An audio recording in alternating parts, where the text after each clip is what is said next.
Eccoci qui, buongiorno a tutti, ben ritrovati su Radio Rossonera lunedì 17 giugno 2024 e questo è Obbligo di riscatto direttamente dalle trattative più calde di mercato. Abbiamo Simone Cristau, ciao Simo. Ciao a tutti. Oggi i giocatori li compriamo al parco.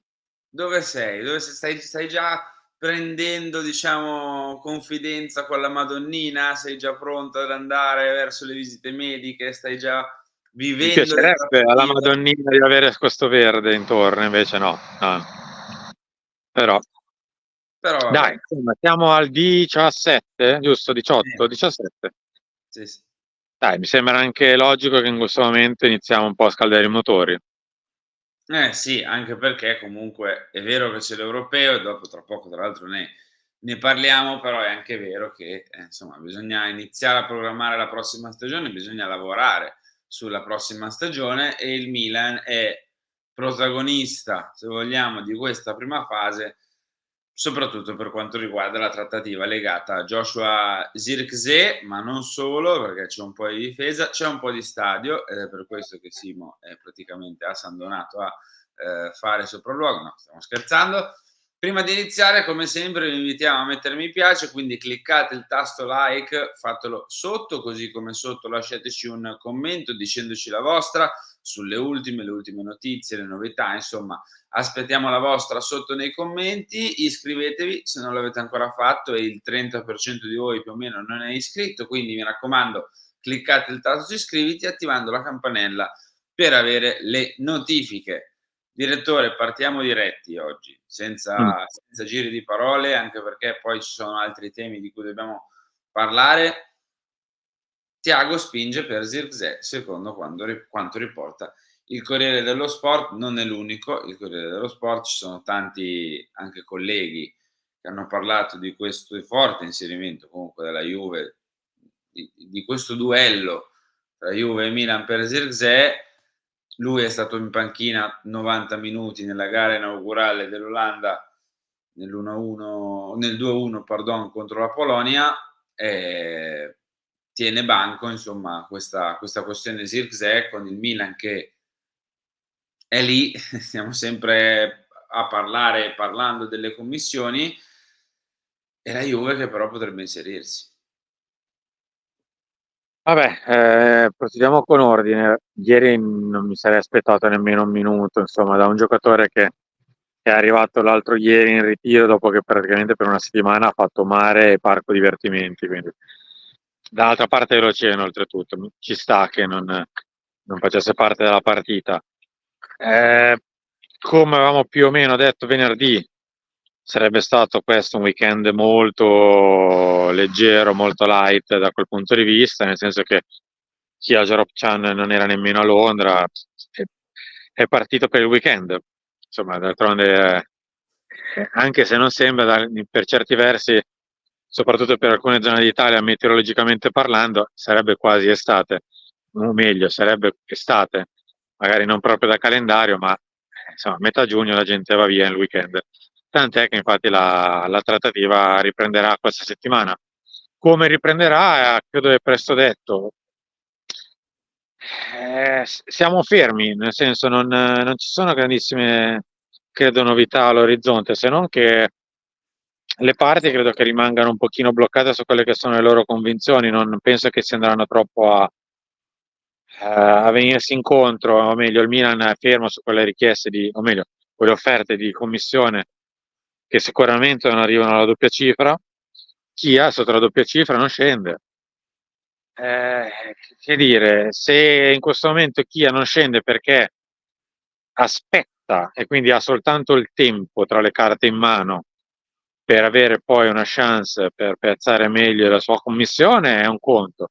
Se ha in mano già qualcos'altro, qualche altra squadra, oggi quello dello sport paventa la Juve, ma la Juve, come abbiamo sempre detto, ha interesse, perché poi ha interesse da parte dell'allenatore, ma oltre all'interesse ci deve essere anche concretamente la disponibilità economica e di rosa per mettere dentro Zirkzee. Zirkzee entra se esce uno importante, mi viene in mente forse Vlahovic, forse Sule, comunque qualcuno di importante anche a livello economico deve uscire. la partita di ieri di Vlahovic diciamo che non è che invoglia i compratori. È stata una partita Mm. veramente pessima.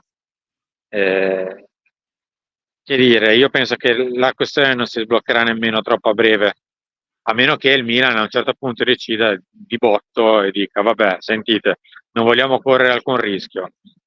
Ci forziamo, ci violentiamo un pochino da quelle che sono le nostre convinzioni e andiamo a prenderci questo giocatore, mettendo sul piatto 8, 9, 10 di commissione, perché tanto in questo momento se non si scende oltre quella cifra cioè non si sale, diciamo così, verso quella cifra non arriva il giocatore. Quindi, diciamo, secondo te le tempistiche potrebbero slittare ancora, potrebbero andare ancora un po' oltre, non lo so, fine europei? Adesso, fine europei mi auguro di no, o meglio, cioè, se l'Olanda esce subito non è un problema. Se l'Olanda va avanti inizia a essere già un pochino lunga la questione. Io mi aspetto che questa settimana si inizino a fare dei passi in avanti per poi andare a chiudere entro 7-10 giorni. Non mi immagino questa trattativa che vada avanti ancora 20-25 giorni. Sono davvero, diciamo, pazzi. Anche perché Eh, tanto cioè, è chiaro, non so come dire, nessuno credo che abbia messo la pistola alla tempia al Milan per dire guarda, quest'anno ti devi mettere dentro questa trattativa con grandi commissioni perché è il tuo cruccio che devi passare come purgatorio annuale per poi rivedere le stelle. No, non penso che sia questa la situazione. Il Milan si è seduto sapendo che la clausola era 40, l'ingaggio non sarebbe stato comunque un grandissimo problema e poi c'è da sistemare con chi è la questione commissioni, che non è che credo che sia scoperta ieri. Insomma, è una questione brutta, cattiva, pessima, anche un pochino, diciamo così, eticamente non bella. Sì, ma lo sapevamo, cioè, per avere questo ragazzo bisogna sporcarsi. Ecco. Se invece non ti vuoi sporcare, che è lecito e giusto, però forse rischi di non prenderlo, oppure rischi di entrare in una trattativa lunga. mh. Sono scelte, come diceva il vecchio allenatore del Milan. Eh sì, è un po' vero.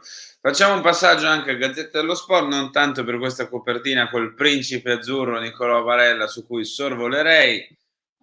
No, direttore, non te ne andare, no, no, no, non te ne puoi tornare qui, anche Ah, perché vabbè, c'è la Ferrari che ha vinto le 24 ore di Le Mans. Una notizia bella dietro l'altra, vedo, si parla della difesa del Milan.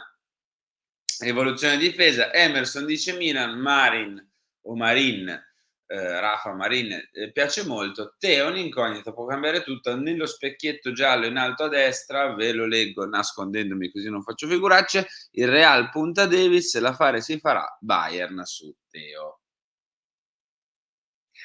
E qui?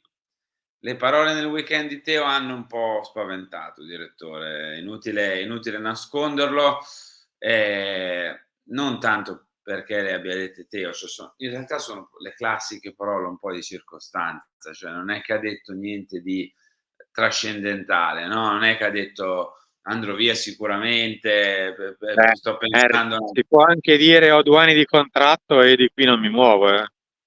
Non è vietato per legge. Sì, però evidentemente in questo momento qua sta facendo dei ragionamenti. Anche perché se poi dici così ed effettivamente per qualche strana ragione te ne vai è brutto. Poi per un Ehm, attimo parlare di Olimpiadi, diciamo. Appunto, quindi dico ha più senso dire: "Gioco l'europeo, poi vedrò", per quanto mi riguarda. Detto questo, il focus è passato subito sulla questione rinnovo, no, cioè sulla questione bisogna fare di tutto per far sì che resti, Nonostante quello che si dica in giro, magari a noi risulta sbagliato, però insomma tendiamo a fidarci di chi ce lo dice, visto che ci parla con te un giorno sì, un giorno anche. Io non vorrebbe andare via dal Milan. Mh-mh. Io sta facendo ovviamente delle valutazioni sui suoi 27 anni e sul fatto che non è proprio l'ultimo arrivato né in Serie A né in generale nel suo ruolo. Sta facendo delle valutazioni un pochino più generali, ovvero io vorrei anche restare, ma il Milan ha la possibilità di pagarmi un ingaggio relativo e consono al mio valore rispetto anche a quello che è il resto della compagnia, dei top 3, 4, 5 del mio ruolo? Ha il Milan fatto un percorso di crescita tale che adesso, mentre io sono arrivato a 27 anni e sono, tra virgolette, pronto per vincere, anche il Milan è pronto per vincere oggi, non domani o dopodomani, ma oggi, e soprattutto brucia per vincere oggi e non per magari fare un percorso di crescita parallelo. Ecco, questo credo che siano i due discorsi che sta facendo Teo. Poi, io penso che in questo momento dare 7 milioni a Teo, ad esempio, non sia un dramma apocalittico per le nostre casse, altrimenti non so cosa ci si vanti a fare di avere i conti in ordine se poi non si riesca a dare, che so, 9 lordi, 9 e mezzo, compreso il decreto a Teo. Non penso nemmeno che ci sia una corsa al rialzo, visto che l'anno scorso si temeva questo effetto domino dopo i 5 più 2 a Leao. Avete visto la fila a casa Milan per chiedere rinnovi con gente che bussava disperata? No, non mi è sembrato. Oppure, comunque, l'ingaggio di Rafa era sicuramente più alto di tanti. Io credo che in questo momento bisogna fare anche diciamo così, dei passi in avanti concreti per quanto riguarda Teo. Parlare chiaro, dirgli dal punto di vista dell'ingaggio ci siamo, dal punto di vista tecnico ci siamo. Ecco, si può fare? Questa è la domanda, nel senso, io sono d'accordo che il percorso di crescita debba continuare, non bisogna fare il passo più lungo della gamba e compagnia cantante. Ma nel 2024, non siamo più nel 2019-2020, che siamo senza Champions League da anni e senza una rosa all'altezza. Adesso siamo nella possibilità di dire, mentre ancora cresco, sempre senza grandi stravolgimenti, ma sai com'è? Io voglio vincere quest'anno. Teo, noi vinciamo quest'anno. In Italia vinciamo e in Europa competiamo ad alto livello. Cosa fai? Resti? Poi, se lecitamente dice no, ma ragazzi, io dopo 5 anni, 6 anni, quelli che sono, voglio anche provare a fare un'esperienza diversa, prendere un ingaggio alto e dire guarda, quest'anno la prima partita di Champions inizio pensando che arriverò a maggio a alzare la coppa, cosa che forse al Milan non puoi pensare. Questo è un altro tipo di discorso, però credo che non ci siano, diciamo così, del bianco e del nero. Si possa trovare un incontro, un punto di grigio in mezzo per far restare Teo. Poi bisogna vedere se ci sono le volontà di tutti. Su Marin o Marin e Royal io sorvolerei, magari facciamo le schede, ne parliamo al talk perché Sì, sì, posso ne parliamo al talk stasera, io direi di sì, di perché Marin, ne parliamo stasera di Marin, di Raffa Marin, sì. ecco, onestamente non ne ho voglia, cioè proprio sono Di onesto Raffa con te. Marin ne parliamo stasera. Che è meglio, così come parleremo stasera anche della questione stadio, direttore, Sì, perché ci ma sono guarda, delle in novità. realtà non ci sono novità enormi. Sono attese queste adesioni, in realtà anche per un motivo, diciamo così, burocratico. Le adesioni sono in parte già tutte arrivate, poi per protocollare la questione servono almeno 3 giorni di lavoro Okay. perché vada tutto a buon fine, quindi magari escono un po' scaglionate anche per questo motivo, ma non ci sono grandi problemi nel fatto in sé, cioè nell'adesione. Io credo che nel giro di una settimana ci siano tutte le adesioni, poi si partirà, Henry. Dai, speriamo che questo stadio venga costruito il prima possibile perché, insomma, è una discriminante in tante cose, no, in tanti discorsi che sentiamo non avere lo stadio è spesso discriminante. È vero, ma era anche una discriminante fare 2, 3, 4 anni di Champions League. Che stiamo facendo? È Quindi, vero anche questo, hai ragione, hai ragione. Va bene, siamo arrivati in chiusura, grazie a tutti quelli che sono rimasti fino a questo momento a guardare questo video, grazie a chi ci ha seguito, chi ha messo mi piace, chi ha commentato, insomma grazie a tutti. Simo, grazie, ciao, a dopo. ci vediamo dopo. Ciao!